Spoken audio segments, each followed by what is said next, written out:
बालेश्वर जिला खैरा थाना बाउंस गड़िया पंचायत शाल गड़िया गाँव उपेन्द्र स्वाई बड़पुओ प्रफुल्ल स्वाई घरे गत 3 तारिख विलंबित राति निआं लगाई देथिबा नै खैरा थाना रे अभियोग होईछि।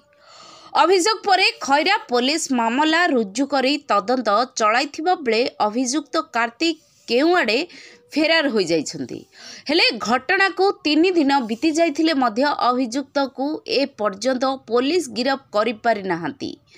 तुरंत अभियुक्त को गिरफ करने प्रफुल्लंक परिवार दाबी करिसन्ति।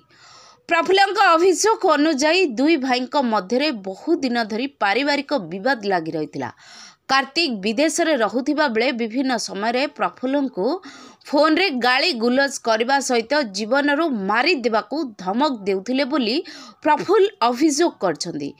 गोटे मास हेबो कार्तिक घर को आसी तांको ससुर घरे रहुथिबा बेले गत 3 तारिख दिन गाँ को आसी विलंबित राति रे प्रफुल्लंक परिवार घरे सोइथिबा बेले कार्तिक घर को आसी घर बाहर थिबा गोटे स्कूटी एवं गोटे पल्सर बाइक एवं कूलर और सीसी कैमेरा और विभिन्न आसबाब पत्र रे निआं लगाई घर बाहर चाबी नहीं पलई जाइथिबा सूचना मिली।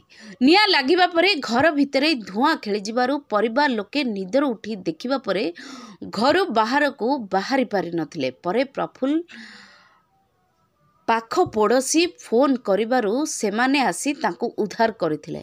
एनै प्रफुल्ल खैरा पुलिस और दमकल केन्द्र को जणाइथिले। परे खैरा दमकल आसी निआं लिभाइथिबा बेले खैरा पुलिस पहुंची घटनार तदंत चलाइछन्ती।